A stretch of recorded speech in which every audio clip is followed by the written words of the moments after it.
All right, geometry, lesson 17, characterize points on a perpendicular bisector. So today we're going to review the three types of rigid motions we've talked about before, and we're going to talk about their relationship to the construction of perpendicular lines, and more specifically, perpendicular bisectors. We're going to explore the distance preservation of rigid motions. Like when we reflected, we've got a point. The distance here is exactly the same as the distance here, like from P to Q over line L. Okay, this distance is preserved.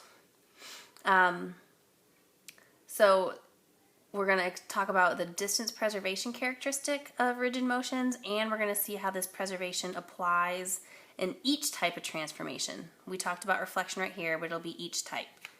Cool? Awesome. Okay, in our opening exercise, if we talk about lesson 3, you bisected angles, including straight angles. A straight angle being a straight line. You related the bisection of straight angles in lesson 3 to the construction of perpendicular bisectors in lesson 4. Review the process of constructing a perpendicular bisector with the segment below. Then complete the definition of perpendicular lines below your construction. So this is the segment that we're going to review bisecting with. Okay, we've already done it here, but let's review. Okay, take your protractor. Make sure the protractor is a little bit wider than half. Doesn't have to be an exact distance. And draw a circle up and down. And then the other side, don't open or close your protractor anymore. Up and down. Okay, where those two circles, we didn't draw the two full circles, but where those two circles intersect is our perpendicular bisector. Okay, this right here is our perpendicular bisector. Awesome. Okay, two lines are perpendicular if they intersect and if any of the angles formed by the intersection of the lines is a right or 90-degree angle. Two segments are perpendicular if the lines containing them are perpendicular. Cool? Okay. All right, a little bit of a discussion. The line that we constructed in the opening exercise is called the perpendicular bisector of the segment. As you learned in lesson 14, the perpendicular bisector is also known as the line of reflection of the segment. Okay? In that previous opening exercise, we had a segment and a perpendicular bisector. The perpendicular bisector is also known as the line of reflection of the segment. So I could take half of this and reflect it over to the line, and I would have the other half. With a line of reflection, any point on one side of the line, we'll call it P, is the same distance from the line as its image on the opposite side of the line. We'll call that Q. This distance and this distance are equal.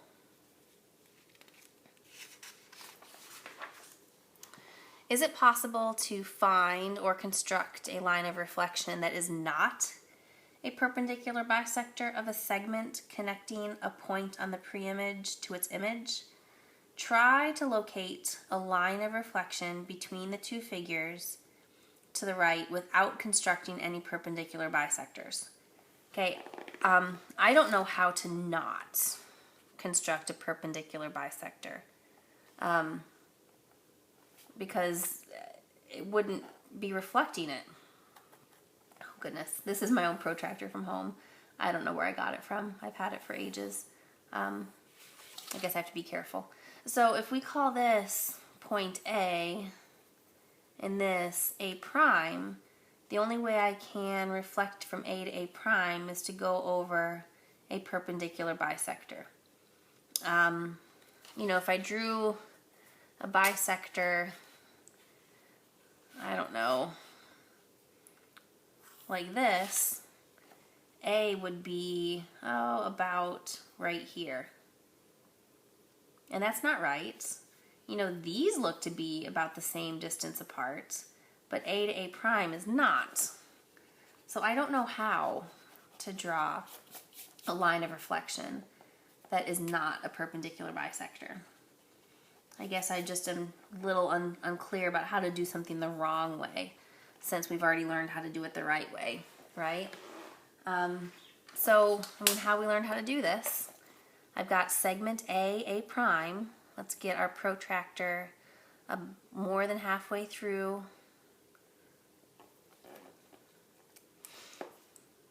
Put your point here. Draw an arc or part of a circle.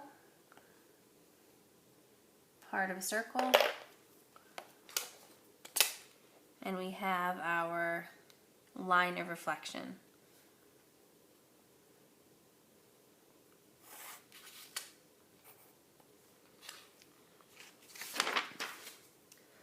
Why were your attempts impossible? Because we don't know how. Oops.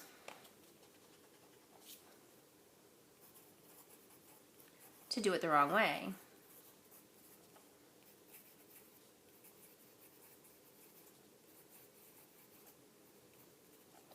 Okay, we just don't know how. If we look back at the definition of reflection from lesson 14, let's see if we can make sense of it. For a line L in the plane, I'm going to make a line L.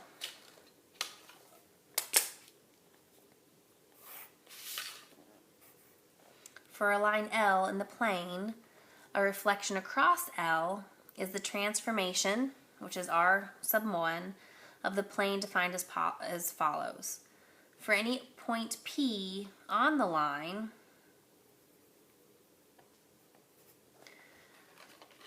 the transformation of P equals P. Okay? For any point P on the line, the transformation of P is P. And for any point P, sorry, this is two parts. Let me erase this. So we'll look at it as 1 and 2.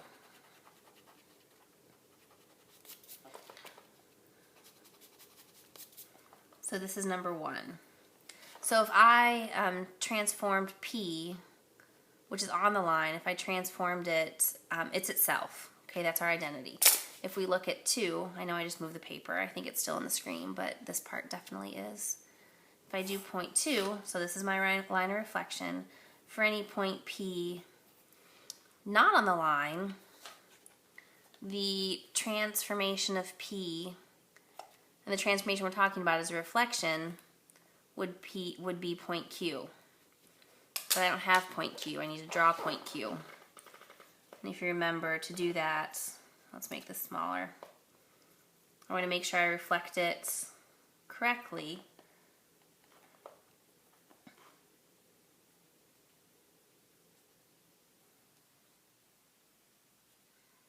That was pretty close. For any point P not on the line, the transformation of P is the point Q. So that L is the perpendicular bisector of segment PQ. I just drew segment PQ. Okay, there we go. The key lies in the use of the term perpendicular bisector.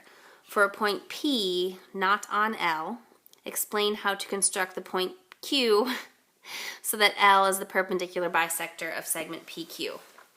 You might want to rewind for a second and look at number 2, which is what I did. I just did it in the wrong order. I opened up my protractor to a certain distance.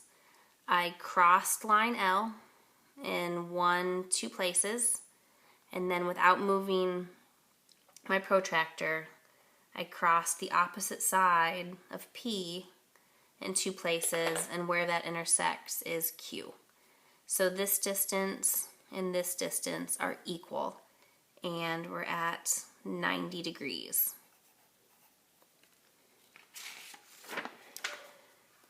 Now let's think about the problem from another perspective. We have determined that any point on the pre-image figure is the same distance from the line of reflection as its image. Therefore, the 2 points are equidistant from the point at which the line of reflection, the perpendicular bisector, intersects the segment connecting the pre-image point to its image. What about other points on the perpendicular bisector? Are they also equidistant from the pre-image and image points? Let's investigate. Okay, if we look here, it's the same figures from the previous example, but we have our line of reflection. If I look at point P, this is not on the perpendicular bisector from G to H. I'm going to draw the perpendicular bisector.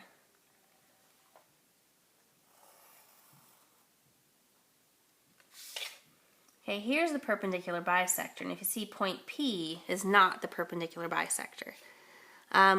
Is it possible to conclude that any point on the perpendicular bisector is equidistant from any pair of pre-image and image points? Pause for a second, I misspoke. I just connected G and H and I said it's not the perpendicular bisector. I'm sorry. Line L is your line of reflection, which is also the perpendicular bisector. Okay, this segment right here is just the segment connecting the pre-image and the image, right?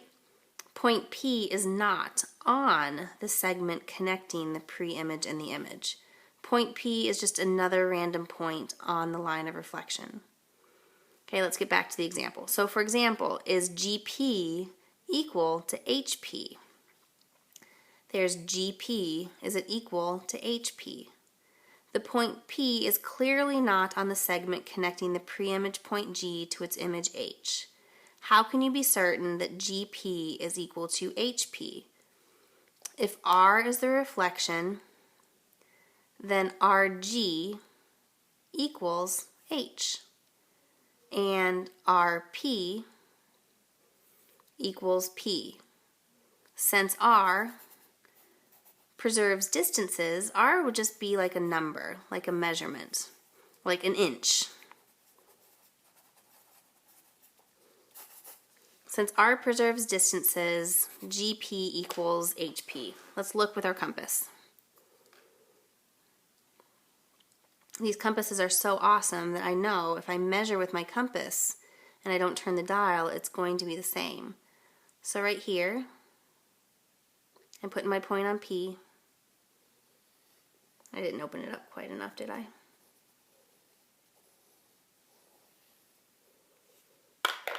You can see that G and H are both on the circle. So we know that P to G and P to H are equal. In fact, this is my radius of the circle. And this is just a sector. Okay, so the distance from P to G is the same as the distance from P to H. So you know GP equals HP. Discussion. We have explored perpendicular bisectors as they relate to reflections and have determined that they are essential to reflections. Are perpendicular lines, specifically perpendicular bisectors, essential to 2 other types of rigid motions, rotations and translations?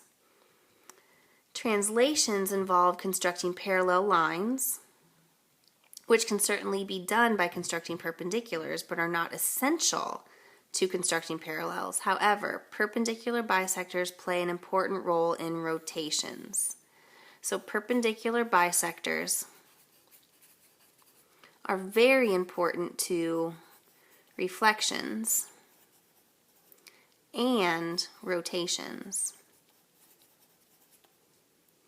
Not as important to translations. You can do translations with perpendicular bisectors, but it's not the only way.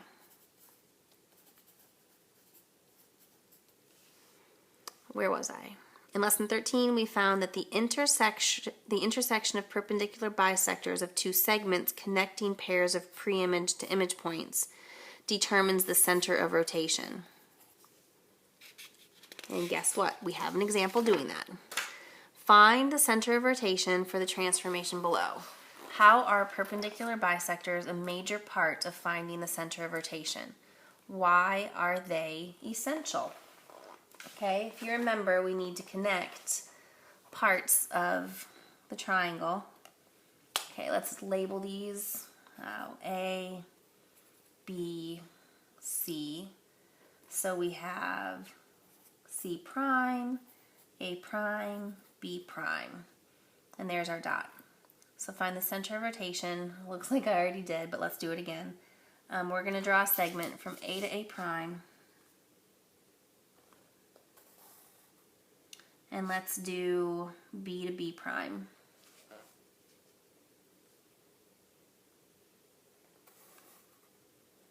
Okay, let's find the perpendicular bisector of A to A prime. Make it just more than half is all we're looking for.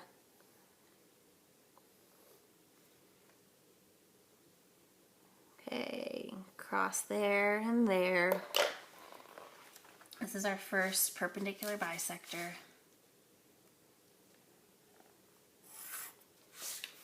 Let's do the same for B. I'm going to close this just a little bit.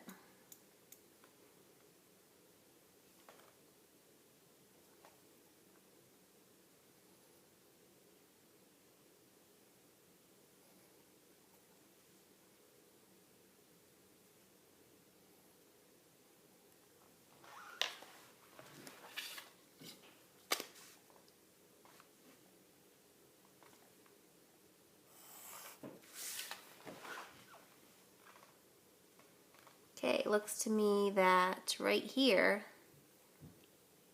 is where the two perpendicular bisectors intersect.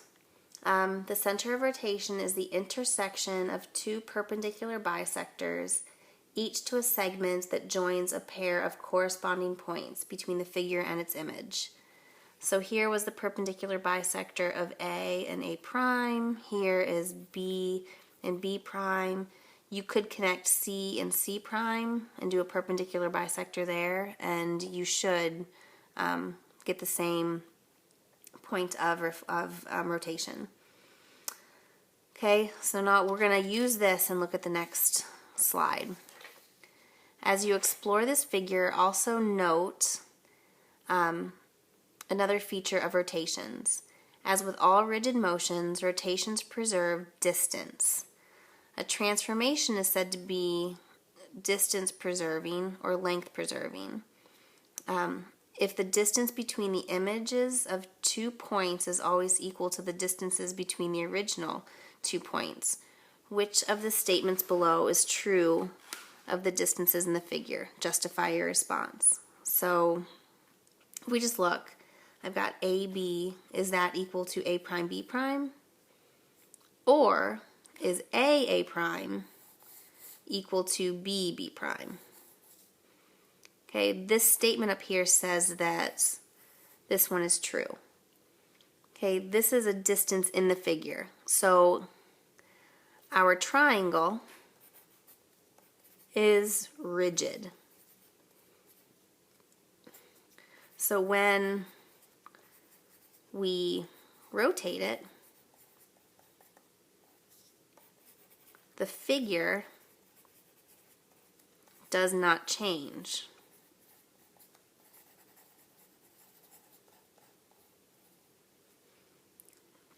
Cool. Let's see. What else do I want to point out in this? I guess we can say this is wrong because it involves distances between the original and the new figure. Let me write that down for you. because that's an it, involves distances between the, I forgot an I, original figure and the new figure.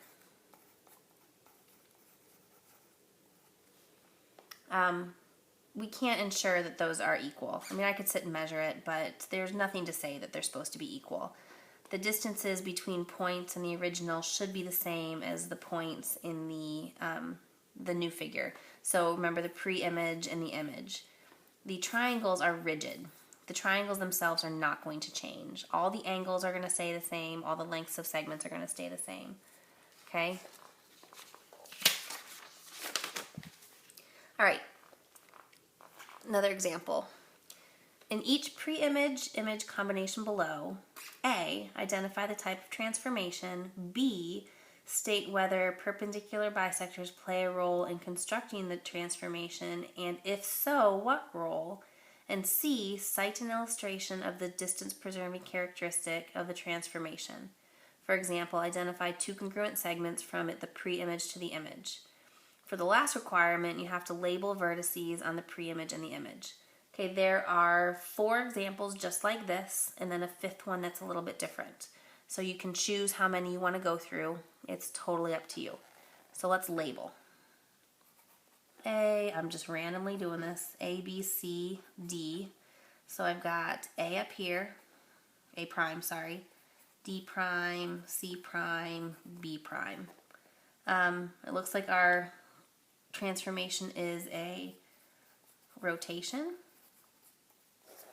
Perpendicular bisectors, yes, we use perpendicular bisectors for rotation. And we use them to construct the center of rotation. Examples of distance preservation, you can use anything. I'm going to say that AB is equal to A prime, B prime, and I don't know, CD is equal to C prime, D prime. Cool? Okay, this next one. Goodness, I don't know. We'll do the same letters, A, B, this was C, D, A prime, B prime, C prime, D prime. It looks like we have a translation.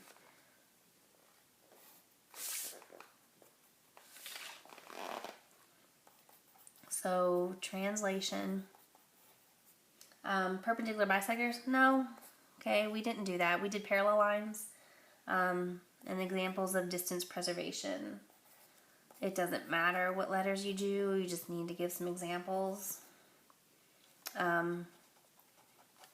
AD to A prime, D prime. I don't know. BC. So BC equals, yep, B prime, C prime. Transformation here. Let's label it. It looks like it should be a rotation. Yep. A prime, B prime, C prime, D prime, E prime. So we are doing a rotation, and we know that a rotation does use perpendicular bisectors. But if you look at this one, it's not required in this one because the rotation, the center of rotation is point E / E prime. Trick question. Some examples would be like AB is equal to A prime, B prime, and I don't know, BC, B prime, C prime. Here the transformation is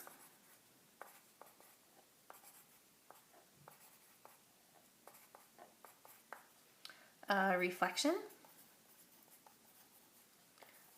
Yes. Oh, BC is equal to B prime, C prime. AB is equal to A prime, B prime. That works for me.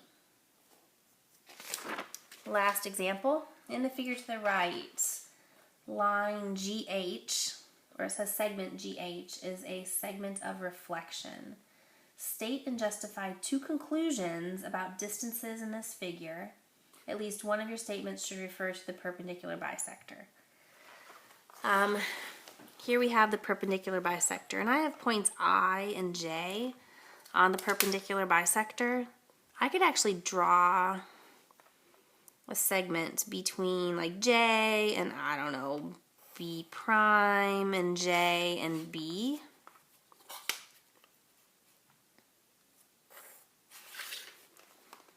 Went a little overboard there. And I could say these distances are equal, okay? So each point and its reflected image are the same distance from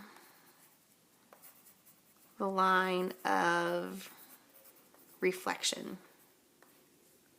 And then the line of reflection is the perpendicular bisector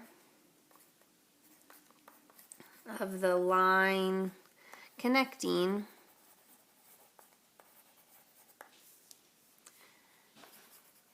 each point